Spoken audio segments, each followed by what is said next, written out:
right, here he is, the Mountain, Jared Vanderaa, who will be back in action on October the 29th at UFC Fight Night 213 when he meets Waldo Cortes-Acosta. Jared, how are you? I'm doing all right. Just got out of the shower and tired from practice, to be honest. So just going. Well, I know you're putting that work in, man. The fight is a little over a month away now. How has camp been thus far? I see that you've been kind of bouncing around a little bit. You've been training with some other people that maybe you're not usually training with. Can you tell me a little bit about that? So I moved my camp to Kings. So I'm now full time with Kings. So I've been at Anaheim's one with Benny Dariush. I go to the Huntington one. That is Esther Rafael and stuff like that. And whatnot. So I've done very well. God, is everyone wanting to call me today? Like my mother called. Hey, you're high in demand, man, and obviously, people want to see your upcoming fight. I want to just go back to the transition to Kings MMA. What made that come about, and are you feeling pretty good about that decision? So it's just kind of been a long time coming to make a transition. I felt like I wasn't getting the work that I needed at my previous gym. Like no disrespect, I just didn't feel like it was working out for me. I felt like I was getting stagnant, and I needed a different group of people to push me. And I tried. I went to Black House. Not my sort of tea. Nothing bad. I won't like. I just the vibe. I wasn't feeling the same. I just introduced myself, talked to a few people, and I was just like, oh, okay, like everyone was cool and stuff. I wasn't too much fan of the vibe there. And I tried out a few other places, and then just Kings though. I like the vibe. I like just how everyone welcomed me, and yeah, it was just like it overall. They opened the doors in a sense for me, and without even hesitating. And so I'm glad that I jumped there. The work is, hard, fucking phenomenal. These guys train like hard constantly, but they are very, very fucking on point when it comes to injuries. If you are hurt, they want you to take care of injuries. That like I've been to some gyms where they're like, you twisted your arm. All right, fucking suck it up. And like, I mean, there's a difference from a boo-boo type of like, oh, I stubbed my toe, or like, oh, I like half the guys are like, oh, I broke my hand. I'm still training today. And everyone's like, no, you're not. Or, okay, you train on that bag right there. Or, okay, you're kicking. No, you're not using your hand. They definitely work around people that have injuries and stuff like that, and they do encourage people to actually take care of their injuries. Mm-hmm. So it's one thing that I think I really like about Kings, how hard they go, but also understanding how hard they go, that they take care of the injuries and stuff like that. What does this move to Kings mean for the Team Quest gym that you've been owning and running? Is that still going to be your gym, and you're going to be owning that, or is it you going to transition out? No, I still part of the Team Quest franchise. I pay franchising fees. I pay for all of that stuff. I still am very connected with the Team Quest guys. I still have interminglings between coaches and stuff like that. I have friends and families doing that, all this. So it just worked out nicely. And I talked to Dan about it. He understands, and like Dan's a really approachable guy if you actually talk to him, and instead of like, oh my God, it's Dan Henderson. Just for those that are ever willing to meet the guy, he's a person. Treat him like a person. Talk to him like a man. Like, don't fangirl him. He's a very approachable person. All right. So obviously, you're a very large man, so it must be difficult to find training partners they're going to go in there and put the needed work in to get you ready for a fight in the UFC. So with that being said, now at Kings, who will be the main training partners for you? So far, I have a few cats, but the main person I've been doing a lot more work with is Danilo. He himself is fought in the UFC. He used to fight light heavy, but now he's a full-time heavyweight. He's about 250. And honestly, he puts him. He gives me the work that I need. Good boxing. His jiu-jitsu is remarkable, and so I'm getting a lot of work from there. And honestly, I like how when you talk to teammates, he gives us pointers. I told him after he retires, maybe we should look into being a coach because I think you do phenomenal at that. But he shot the idea down, so I was like, damn. Well, who knows what the future holds? You being at Kings moving forward, maybe you'll wear him down and you can convince him to get into coaching. Obviously, Jared, the last time that we did see you in action was in July. Man, you were in an absolute firefight with Chase Sherman. And for a good portion of the fight, man, I thought you were going to get your hand raised. I thought you were going to win that fight. And ultimately, you suffered a round 3 loss. Looking back at that fight now, how would you have attacked that differently? Figure out what the fuck was wrong with me first. I woke up that morning and I thought maybe it was the nerves. Okay. Like I was like, I'm just nervous and stuff. And I figured once I got in the cage, the nerves would kind of fade. So like, first, I don't want to take anything from Chase. Chase won fair and square. I stepped in the cage with injury that I thought was nerves. I was like, oh, it's just nerves. My body's just, playing games. So I get in there and I'm fighting him and everyone's like, oh, you're winning the fight. I shit you not. I go in my corners, round 1, round 2. I look down. I'm like, dudes, I'm not winning this fight. They're like, we know. They're like, why aren't you doing this? Where I'm like, I can't fucking move. Like my body is not responding. I can't throw my head kicks. I can't. I'm like, my body's hurting. And I literally in warm up, I was literally trying to stretch on my back, my neck, my hips. I was just like, I can't throw anything. I was very comfortable fighting. I couldn't throw anything. My body was aching. And so, Chase, did his thing and catches me around the neck with her cross. And again, like fair shot. I'm not going like, oh, no, fair shot, boom, boom. Lit me up when like my body was just like, nope. It's just my body just like flatlined. Like I was still coherent. I didn't go to sleep, but he was like, pop, pop. I'm like, fuck, block, block, block. Oh shit. My body was like, no, we're sitting down. And I was like, oh shit. And the ref called it. And I figured, it was fair. I'm not mad at it.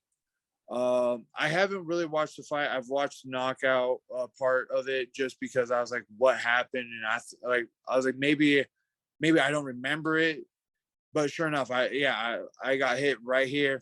It was a clean shot. Like I said, I don't want people like, oh, he cheated. Didn't know. It was a clean, straight shot. It's just, I happened to have a long fucking neck and he clocked it. It's a legal strike. So, I didn't think I was winning the fight. Everyone else does. So, again, I'm not a judge. I was in there to fight. I was in there to try to win. I'm feeling a lot better now. Wherever the fuck I had is kind of gone.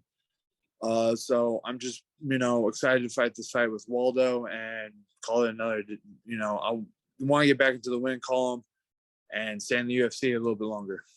So as far as that injury goes, you say it's gone now. You didn't look into it a little bit more? Was it more just like a muscular thing you were dealing with? I've looked into it. I still haven't got a fucking answer. Between a bunch of stretches and just, proper therapy, I've kind of been able to, reduce the issue and to the point where it's not happening now. Like I said, I've been going hard at Kings and I haven't really had too much issue with it. So I'm like, okay, I'm good. Like today I did 3 rounds of, sparring and it got pretty fucking intense. And I was like, dude, I took a good shot. I'm like, I'm good. I'm back. So I'm like, all right, we can go in this because I know Waldo's going to come out swinging some brick hands. So I'm mentally prepared to get popped once or twice. So this injury, it was more like a mobility, like a flexibility thing where you weren't maybe to have the range that you usually would have. Yeah, it was weird. Like it was like I really can't explain it. like there was times where he's dipping his head. I'm like, head kick. My body's like, ha ha ha. I'm like, this is stupid. Okay, but you're feeling good now, so I guess that's all that matters, right? You're back to your old self. Exactly. So I'm hoping this fight with this camp with Kings really shows the improvements I've made. And yeah, like I think going in there, we could see my hand being raised this time, and I'm looking for a finish.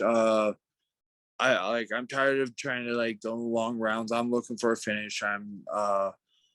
That's my plan. Go in there and finish this fight. And and continue a streak with Kings. All right. So obviously, I think it goes without saying, Jared, that with you being on a 4-fight skid, you got to feel that pressure to go in there and get this win to stay in the UFC. Can you just kind of elaborate your thought process on that? Do you feel that going into this fight, or are you just going to go out there, have fun, enjoy yourself, and just let the cards kind of fall where they may? Oh, a little bit of both. Like I definitely feel the pressure. Like right now, I'm walking around under 270. I'm trying to make sure I'm on weight. I want to make sure I'm light on my feet going in there. I'm doing everything I can to provide myself the best chances of winning. But at the same time, you'll see that I'm not going to change who I am. I'm not going to be like, oh, nervous and uptight the fight week. I'm going to be relaxed. I'm going to go in there with the confidence that I'm going to win this fight and get my contract renewed. This is the last fight on your deal? Yes. Okay. All right. And you're still under management with Iridium, correct? Yes, I am. So has Jason House, has he told you any rumblings as to maybe, what the UFC is thinking for you moving forward? He just says, win this fight. That's all he said. He's win this fight. And that's all I'm going to do is I'm going to win this fight. I'm going to make my life easier, make Jason's life easier, and just beat this dude. And honestly, I'm just tired of fucking losing. Like I really am. Like I'm over this shit. Yeah, man, I can imagine. I'm not used to seeing you, back-to-back losses. I'm used to seeing you in the win column, my man. So I'm sure, October the 29th, you're going to be dialed in, ready to get that W. Now, as far as, Kings MMA and this transition, how much does that change, your driving situation to get to the gym and get that work in? Is it a little bit harder for you to commute? Fuck that drive. Fuck that drive. It's a 2 to 3 hours there. Like I've missed some of my like pad holding sessions because of how bad traffic gets. I'll be driving. It's good. Just stand still. And we'll be stand still for a good 30 fucking minutes. Why? Who fucking knows? And then on the way back, it's usually an hour and a half, 2 hours. And it's like, the fuck, really? Dude, I remember that Southern California traffic. I do not miss it. I'm sure that's got to be, because it's got to make things a lot more difficult for you. So as far as getting to and from there, multiple times a day, do you plan where, you just get there in the morning and then go there later? Or how does that work? How many times a day are you I try to do 4 hours. Try to get there early enough and then leave. Sometimes I'm there from 9 to 12. Sometimes I'm like 9 to like 1. Like tomorrow's a weird day. I'll go weightlift from 8 to 9, and then I'll go there from like I'll go to Anaheim from like 11 to like 12:31. So man, you're logging the miles down in the sunny state of California. Well, as far as looking forward to this fight again, UFC Fight Night 213. The main event's actually going to be Calvin Kattar and Arnold Allen, a really interesting featherweight bout. Give me your prediction on that one. Who do you ultimately see getting their hand raised?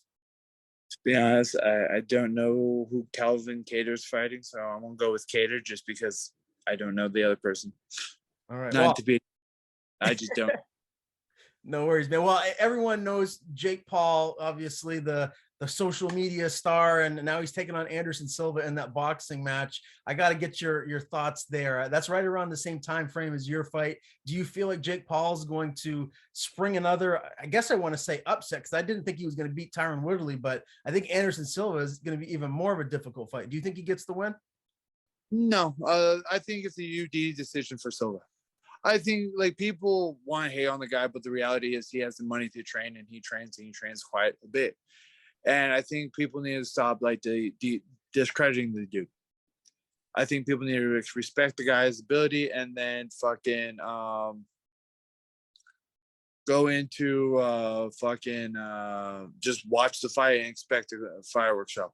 But I don't think he beats Silva. I think Silva's footwork is just something that he hasn't seen, and I think Silva's good at not getting touched, whereas Paul is going to be having a harder time with someone that's not willing to stand and bang with him. Okay, I think I'm with you on that one. Now, your fight, Waldo Cortes-Acosta, he's 7-0. You got a lot more experience than him inside of the cage, but he's new to the UFC. This will actually be his debut fight in the octagon. We saw him in Contender Series. He had a round 1 KO victory over Danilo Suzart. What do you think of this matchup? Is this a fight where you feel like he's just going to want to try and stand and trade with you, or do you feel like this could hit the ground and come back up? What are you thinking? I plan on being able to beat him on the feet and on the ground. I'm technically undefeated against pure boxers, and he is a boxer. He has a boxing background. He has a few professional boxing fights. So that, that statistic alone kind of gives me hope.